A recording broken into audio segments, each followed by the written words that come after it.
Welcome everyone to the unboxing of the Xbox Series X retail model. Huge shout out to Microsoft for sending me this early. Now let's get started with the unboxing. So you can see there's a nice Xbox Series X right there. Just come with the typical stuff, one controller, one HDMI, power cord, all that jazz. Let's open it up.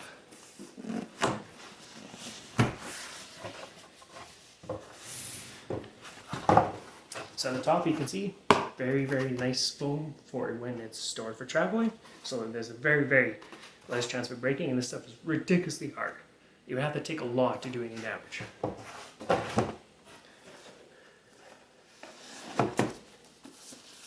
Power your dreams.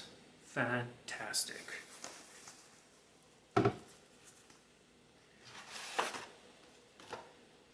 And you do have a getting started guide right here, showing the typical stuff of what's used for the Seagate storage, the USBs, the Ethernet, the power, the typical stuff. And in case you're brand new to this, if it's your first gaming console, they even have an app you can download for a complete setup guide. So let's take a look at the other goodies first before we unbox the actual console itself. You got the typical limited warranty agreement. Yeah, okay.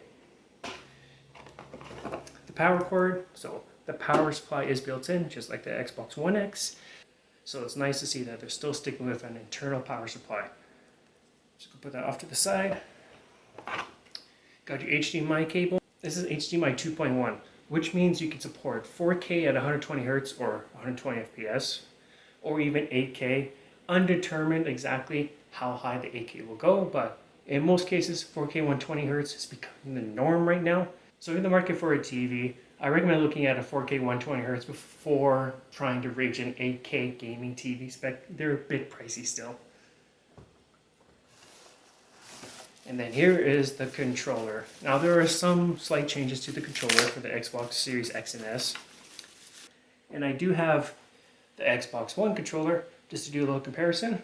First thing I'm noticing right off the bat, the D-pad is completely different. This is more of a singular. This is more of a, you can touch anywhere. And the click, this controller has spin through a bit, so it might sound a bit different already. And then you got your typical start and options button, but then you also have the capture button, or share button, I guess you would call it. So you can share your favorite 4K clips to your social feeds, YouTube, all that jazz. And then for at least comparing to the white model, one thing I am noticing is that there's a lot more texture grips around the whole controller instead of just the bottom area, which is very nice. As well, the textures go all the way along the triggers, as well as the RB and LB buttons, which is fantastic in my opinion. And then the best part, USB-C. Finally, they got rid of micro USB controllers. How many cables I've gone through, not out of rage, but just because micro USB is not well suited for controllers in my honest opinion. Unfortunately, it still just comes with 2 AA batteries. It doesn't come with a rechargeable battery. It's not ideal, but at least you got the option if you want to, down the road, to put in a rechargeable battery. And as far as I can tell, it uses the exact same rechargeable battery as the original Xbox One does. So if you still have one of those kicking around, I have mine always plugged in, so I don't need one. You can easily just swap it right in, and you're off to the races.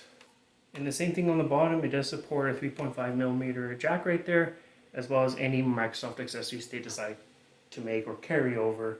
For people who use those accessories, I personally don't, but it's still nice to have. Microsoft's definitely showing that they care for everyone and not just a specific kind of group. So let's put this box to the side for now. Now, the moment we've all been waiting for, when we want to power our dreams. This thing has some weight to it. Holy crap.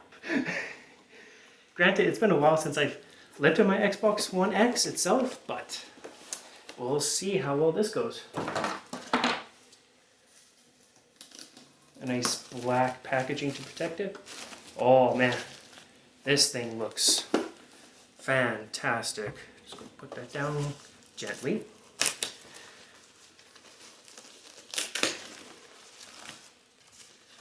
Oh man, and here it is.